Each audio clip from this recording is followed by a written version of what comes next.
بے نظیر کا کوٹ ہے، لیکن مجھے بات خود ہی انہوں نے درست کیا کہ نہیں میں کسی کا کوٹیشن دہراتی ہوں. تو وہ تھا nations do not remember their history and their historians.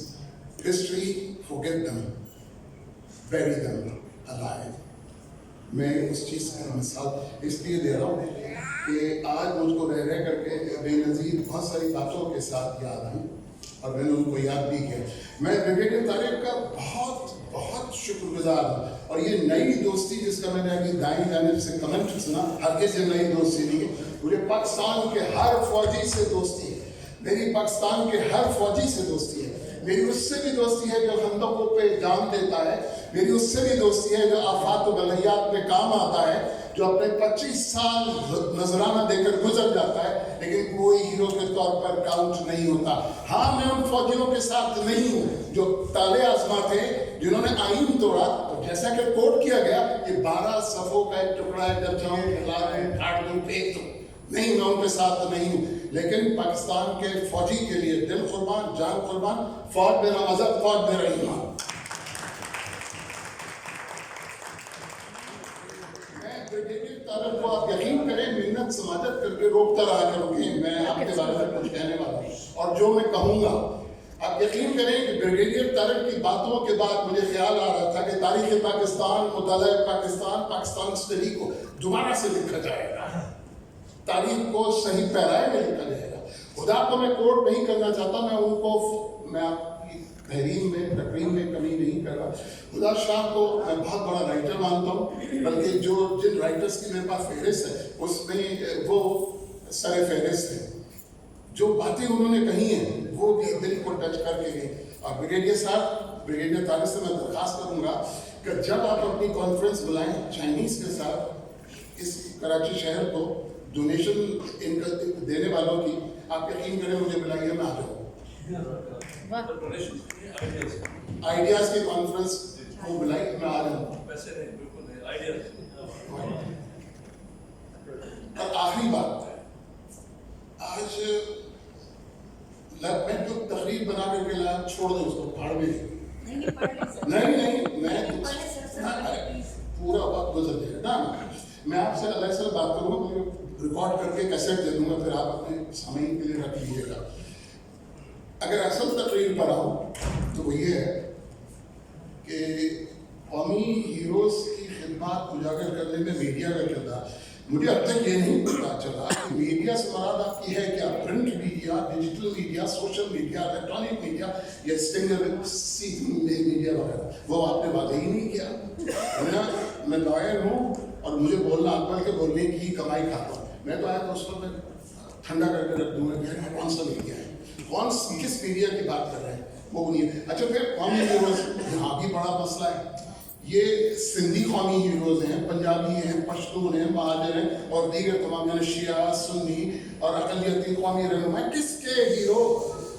اس دھرتی کے ہیرو جس پر بقول خدا صاحبہ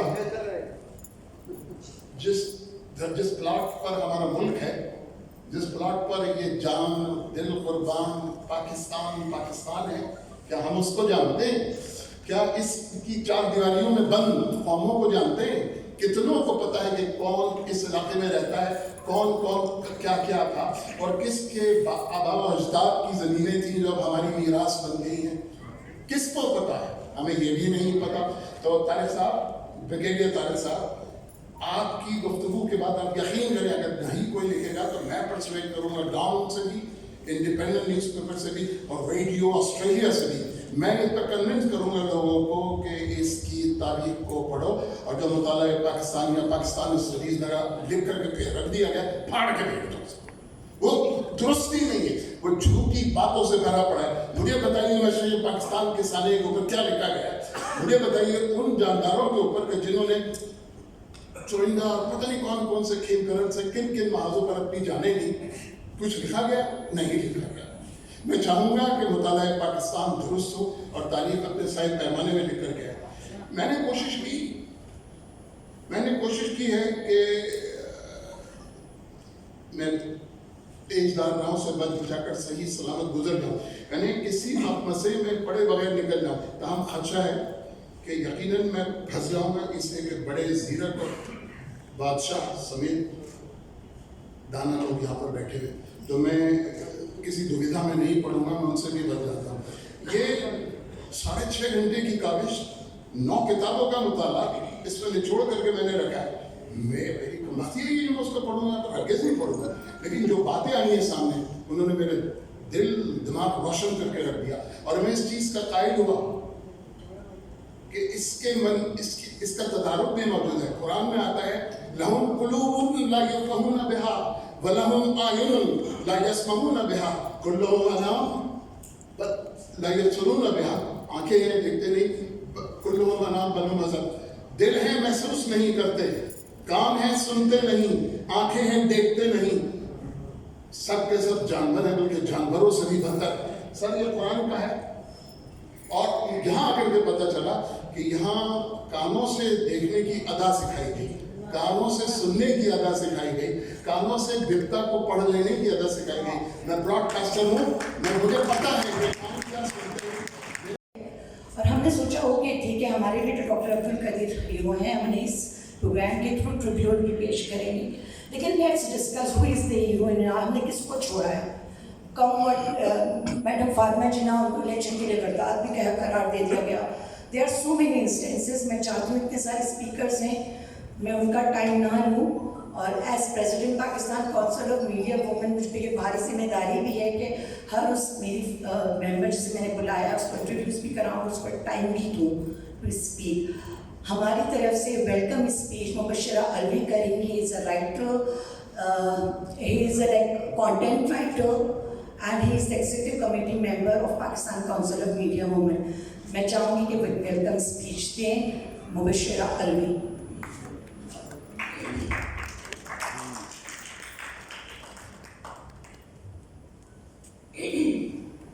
بہت شکریہ، آداب و تسلیمات۔ Pakistan council of Media Women کی جانب سے تمام معزز مہمانان گرامی اور ڈسکشن فورم کے شرکاء کو خوش آمدید۔ آج کی تقریب کے مہمان خصوصی بی بی سی کے نامور صحافی اور اپنی ذات میں ایک انجمن جناب شفیع نقوی جامی صاحب کسی تعارف کے محتاج نہیں۔ ان کا پروگرام سیرین ہم میں سے کس نے نہیں دیکھا۔ اس پروگرام میں خود بہت سے لوگوں کے تعارف کرواتے ہیں، اور آج مجھے یہ اعزاز ملا کہ میں جو ایک لکھتے مکتب ہوں، دشت کے پرانے سیاح کو متعارف کروا رہے ہیں۔ ان کے علاوہ صدر محفل سابق سینیٹر عبدالحزیب خان صاحب سماجی خدمات کے حوالے سے ایک قداور شخصیت، ان کی یہاں موجودگی کونسل کے لیے ایک اعزاز کی بات ہے۔ مباحثے میں مظہر عباس صاحب جیسے گفتگو صحافی بھی موجود ہیں۔ مباحثے میں حصہ لینے والے تمام مندوبین اور مقررین کو تہہ دل سے ممنون ہے، جنہوں نے اپنے قیمتی وقت سے چند گھنٹے نکال کر ڈسکشن فورم کا حصہ بننے پر رضامندی کا اظہار کیا۔ اس مباحثے کو اپنے خوبصورت خیالات سے آراستہ کرنے کے لیے کونسل آپ کی ممنون ہے۔ کبھی ایک مقالہ پڑھا تھا کہ ہیرو بنجر زمینوں میں پیدا ہوتے ہیں، لیکن اب ہیرو پیدا نہیں ہوتے، بنائے جاتے ہیں، اور یہ میڈیا کے توسط سے ممکن ہوا۔ ہم سب میڈیا کے کرشماتی کردار کے متاثرین ہیں، اور اس کی طاقت کے گواہ بھی کہ کیسے میڈیا کا استعمال کرتے ہوئے زیرو کو ہیرو اور ہیرو کو زیرو کیا جاتا ہے۔ میڈیا ملک کا چوتھا ستون تصور کیا جاتا ہے، اور اس کی ہماری زندگیوں میں اہمیت صرف معلومات کے حصول تک نہیں بلکہ یہ ذہن سازی میں بھی کلیدی کردار ادا کرتا ہے۔ بلکہ اگر یہ کہا جائے کہ میڈیا کی طاقت سے ذہنوں کو غلام بنایا جاتا ہے تو بے جانا ہوگا۔ ایک عام آدمی میڈیا کے ذہن سے سوچتا، میڈیا کی آنکھ سے دیکھتا اور میڈیا کے پیمانوں سے جانچتا اور پرکھتا ہے۔ میڈیا کے ذریعے ذہنوں پر تسلط ہی موجودہ دور میں غلامی کا سب سے بڑا اظہار ہے۔ یہاں اس بات کا اعتراف کرنا پڑے گا کہ پاکستانی میڈیا قوم کی ذہنی و فکری بالیدگی کو پروان چڑھانے میں وہ کردار ادا نہیں کر سکا جو کرنا چاہیے۔ اغیار کی سازشوں اور وقتی مفادات کے حصول کے لیے وہ جس کوتاہی کا مرتکب ہوا، اس کا اظہار ہم نہ بھی کریں تب بھی یہ کھانس ہمارے دلوں میں چبھتی ہے۔ زندہ قومیں ہمیشہ اپنے ہیروز کی قدردان ہوتی ہیں، کیونکہ وہ جانتی ہیں کہ فوق البشر ہی قوم کا اثاثہ ہوتے ہیں۔ ہیرو کی جو تعریف ہم سب جانتے ہیں